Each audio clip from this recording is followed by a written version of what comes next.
Welcome to episode 10 of Project Stresa, a timeline which starts at the point of divergence of Austria being admitted to Germany in 1919. As the British Navy was quickly evacuating their Pacific Navy to reinforce their Atlantic Navy, the Latin Axis had successfully swayed Brazil into their alliance.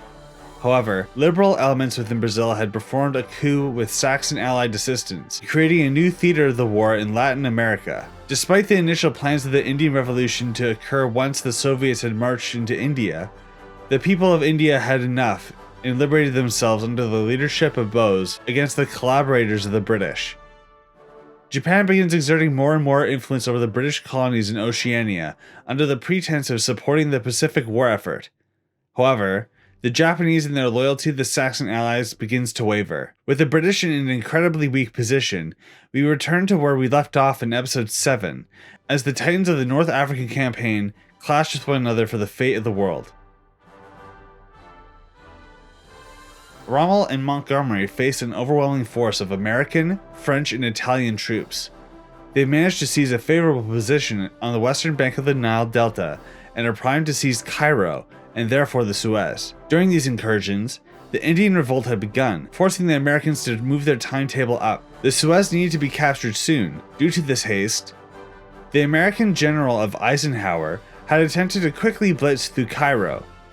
However, Rommel and Montgomery had performed a daring counteroffensive, which encircled a large number of Latin Axis troops.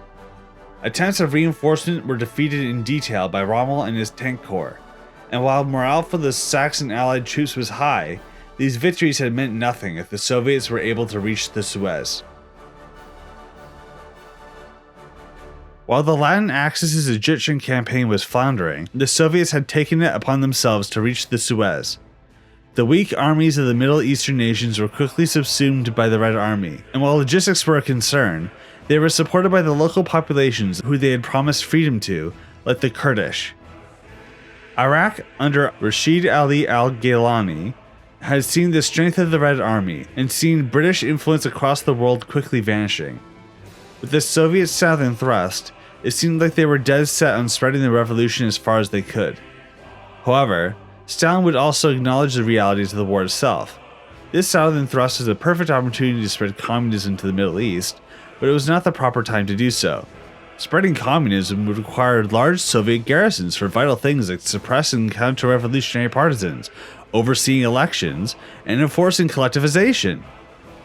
After the collapse of the British Empire, oh by the way, the Soviets weren't imperialist. They totally weren't imperialists, you guys. After the collapse of the British Empire, these troops were needed elsewhere.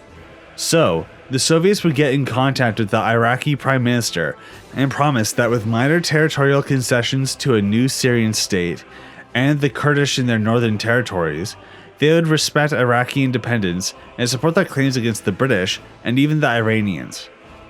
This deal was too good to pass up. Rashid Ali al-Gailani would execute the Golden Square coup with the aim of destroying any and all British influence in the state, and align themselves with the Latin Axis.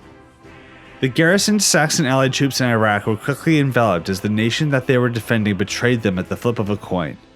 The southern thrust had managed to reach the Persian Gulf, providing them the vital strategic location that they needed in order to continue the invasions of Iran and Afghanistan to connect with Azad Hind, and commit more troops to the Levantine front, where they rapidly approached Damascus. After the capitulation of the Syrian National Republic, the Saxon Allies had erroneously granted Damascus, the former capital of the state, to a Druze state. These tensions had only exacerbated the already prominent Syrian resistance movement, as they romanticized the former SSNP and their ideology. When the Soviet forces were seen just outside of Damascus, the Syrian resistance had triggered the Damascus Uprising, where they clashed with the garrisoned Saxon Allied forces in order to re-establish their state with Soviet support. However, the Soviets would simply watch as the SSNP's last chance of reclaiming the country were dashed. But why would the Soviets ever do this? Well, in our history, Warsaw had a similar uprising against the Germans, but it was not supported by the Soviets. This is because the resistance movement in Poland was associated with the Allies, and if they were to succeed, it would go directly against the designs that Stalin had for Eastern Europe. So, in this timeline, just like our history, The Soviets would wait for the resistance that was aligned with their reactionary allies of convenience to die before they marched in and established a new order of their own, an Arab Syrian republic with a heavy Soviet influence. While the Soviets would explain to the Latin Axis that these measures were taken to ensure the stability of the region and the continued collaboration of Iraq, they were appalled. One of the first members of the Latin Axis was viciously demolished by the Soviets. The policy of continuing to collaborate with the Soviets became a terrifying prospect, as the European members of the Latin Axis began fearing that they would share a similar fate once the Saxon Allies were destroyed. In order to prevent this fate, Spain, France, and Italy would look to America for their assistance in rooting out socialism. Their advice was simple and influenced by the narrative of the Great Hypocrisy wearing down the war effort back home. Reform your countries to become more liberal, and the Americans would ensure that the threat of socialism would not harm their way of life. Thus, one by one, the nations of the Latin Axis would liberalize, with or without the consent of their dictators. First comes Spain. Franco's regime was barely performing the basic necessities for their state to operate. The troops that they had designated to establish order in the unruly regions within their state were quickly diverted to the Portuguese front. In response, separatist states like the Basque and Catalonians were yearning for independence and were attempting to align themselves with the Saxon Allies.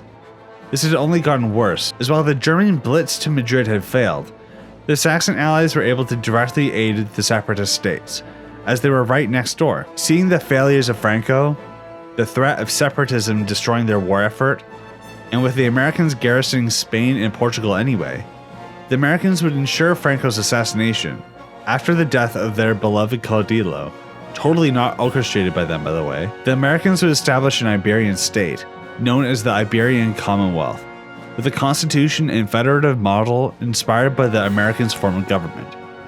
This new government had the support of liberals and effectively destroyed any significant popular support for the Basque and Catalonian separatist rebellions. While America would sell this revolution back home as a victory for democracy, the people of Portugal and Spain would be very dissatisfied with this turn of events. The Falange and Estado Novo far right of Spain and Portugal would attempt to reverse this course, and the Carlists would soon go into hiding. After the advent of Iberia and the uprisings of the Falange, Mussolini had quickly begun mobilizing the Fascists to stop working with the Americans. The black shirts and armies were ordered by Il Duce to turn on the Americans. This brought Italy into utter chaos, with American garrisons against the Saxon allied borders in Europe and Africa falling to infighting. The Stalinist cells that had been fermenting under orders of Stalin had feared that they would be exercised as well, so many had activated in response to Mussolini turning on the Americans and Soviets.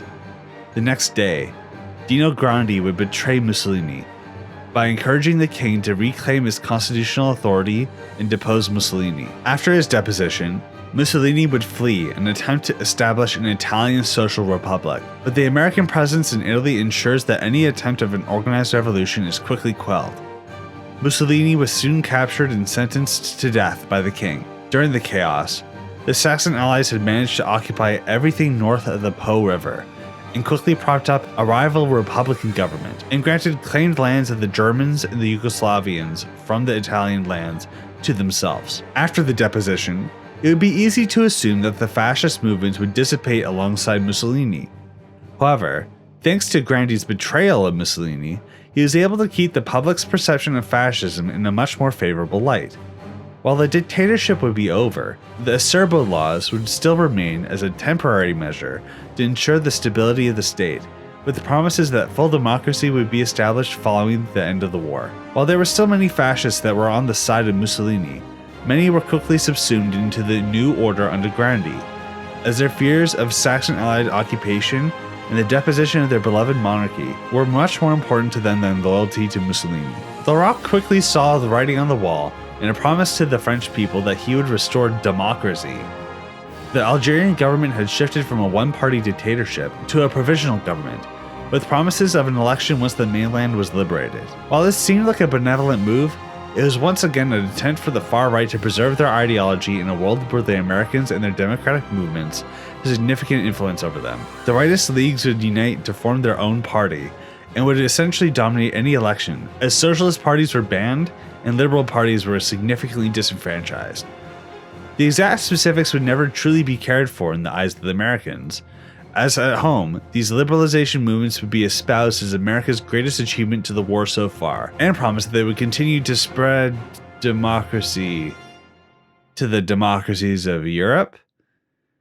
Yeah, the great hypocrisy would continue to diminish the public's support of the war effort, as while the nations had liberalized, the far right in France and Italy still had significant influence over the state, and the Edwardian government was housing the fascist British movement. The Republican promise of establishing a peace of the Europeans had become much more appealing, as now if the Americans were to perform a limited peace deal with the Saxon Allies, the Americans would not have ensured the continued existence of dictatorships in Europe. However, this also emboldened the pro-war factions, as they now did not have to fear the great hypocrisy as much as they had before, and would have much more to gain with the major nations of Europe all being dependent on the American economy. The Saxon Allies are reeling with the loss of Iraq and the further incursions of the Comintern and Latin Axis towards the Suez. While the progress of the Indian National Revolution had stalled, the success of the Soviet Southern Thrust had meant that the oil that Britain had control over in Iraq and Iran were now no longer included in their possession. The calculated withdrawal of resources from India had also included several tons of oil. The Saxon Allies would receive this oil, as the British Pacific Navy had successfully transported this vital resource to Europe. This oil is the last that they would get from Asia, and they had to make a move in order to re-establish their supply, or the war would end. The only hope of regaining their oil deposits was to gain them through a land invasion. They would commit more troops to the Anatolian front, with two major aims: cut off the Soviets from their advance into the Levant, and seize other former British possessions in Iraq and Iran. In concert with this Anatolian invasion, the German, Polish, Romanian, Baltic, and Scandinavian nations would execute a massive invasion of the USSR, attempting to exploit their overextension and eliminate the threat of communism once and for all. They began their blitz, with key targets focusing on the elimination of industry, resources, and vital supply hubs. But there was one city that had to be captured at any cost, one that was vital for their plan. A city which housed significant industrial capability, a railroad that supplied not only the Caucasian front, but was vital in the supply of the Central Asian front as well. This city was named Stalingrad, the City of Steel, named after their leader, Stalin. This city must be captured for the Saxon Allies to prevent their fall.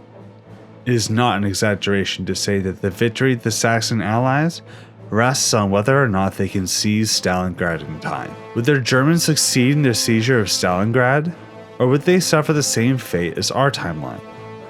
Would the Soviets make a land connection with India, while also managing to defend Asia from the Japanese? Who will win the American elections? All these questions and more will be answered in episode 11 of Project Stresa, where we explore the outcome of this alternate Operation Barbarossa.